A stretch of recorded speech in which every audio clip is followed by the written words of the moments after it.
Russia's masterly victories over the Hun at Stalingrad and in the Caucasus make it almost certain those overwhelming Soviet campaigns were planned as long ago as last autumn, when these pictures were taken. They show units of the Red Army fighting in the defensive phase of their grand strategical plan, now carried to such a magnificent climax.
But the Red Army's deeds are only one side of the story.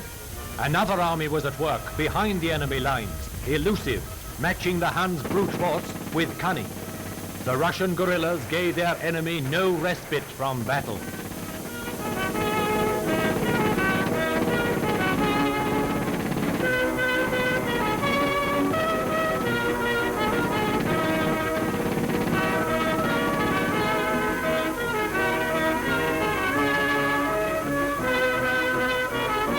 These Russian villagers, men and women, aye, and children too, fought an organized battle of wits, knowing well the certain penalty if caught, death.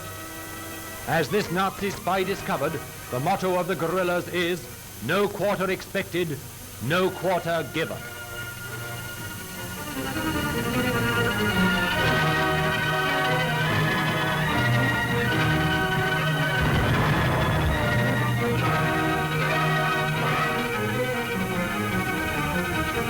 The deeds of these simple country folk who choose grimly to die fighting rather than submit to the invader will rank high in the roll of honor when the full story of the war comes to be written.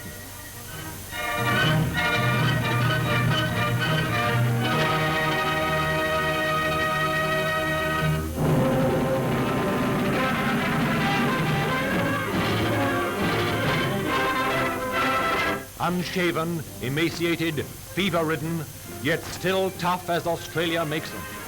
These are some of the troops who beat the Japanese at their own game in the steaming jungles of Papua. How they fought that long, grueling struggle through swamps, over mountains, in almost impassable jungle is an epic of human endurance.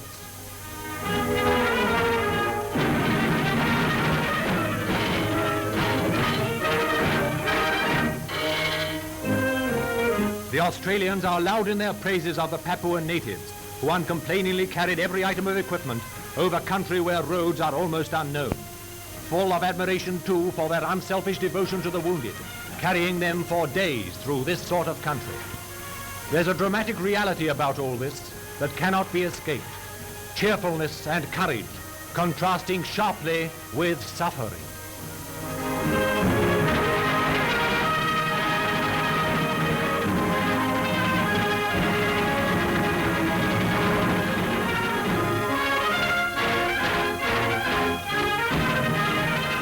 Rain sheeting down every day, monotonously from the sultry tropic skies, turning everything to a sea of mud.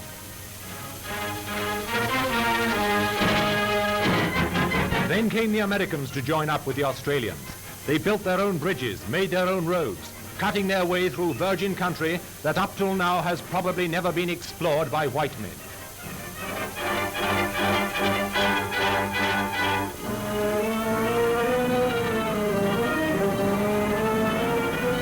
Much of the urgent supplies were dropped from Douglas transport planes flown by men of the Royal Australian Air Force.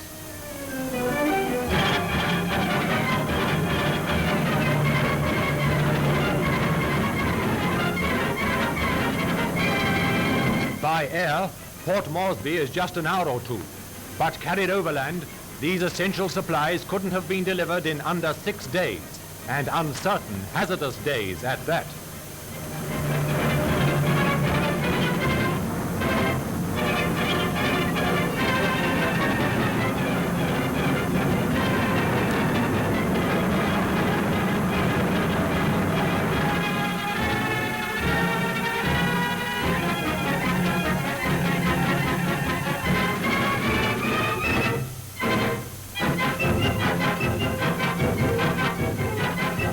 Fresh troops of the AIF, with splendid battle records won in the deserts of the Middle East. Here in the streaming forests of Papua, they had to learn very different tactics. Here it was a cat-and-mouse game against the wily Japanese, who fought back bitterly every inch of the way.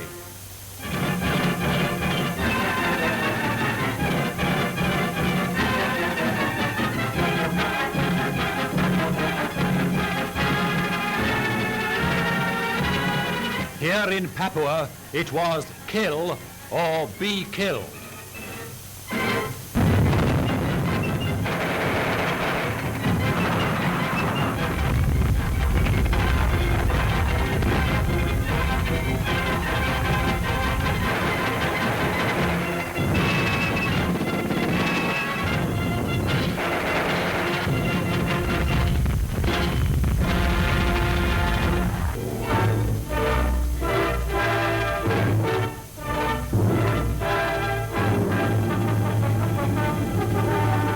Rapidly following on the momentous conference at Casablanca came the news of Mr. Churchill's flying visit to Turkey, accompanied by prominent statesmen and leaders of the fighting services.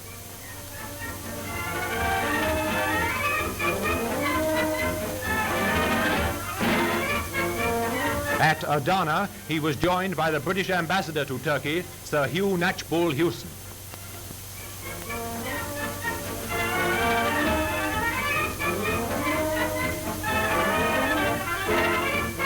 Britain's Prime Minister had come to Adana for discussions of first importance to both Turkey and the United Nations, for all of whom Winston Churchill was empowered to speak.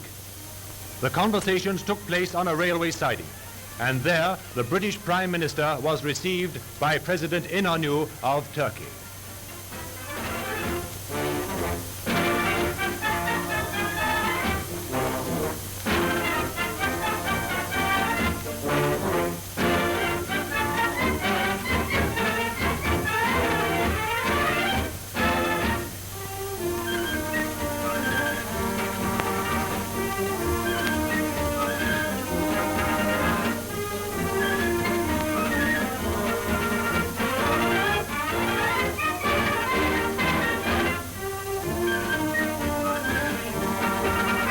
Turkey has never disguised her resolve to resist with all her power aggression from any quarter. Neither has she ever wavered in her loyalty to the British alliance. The official communique on this visit said that agreement was reached on the manner in which Great Britain and the United States would be able to help Turkey materially to consolidate her own general defensive security.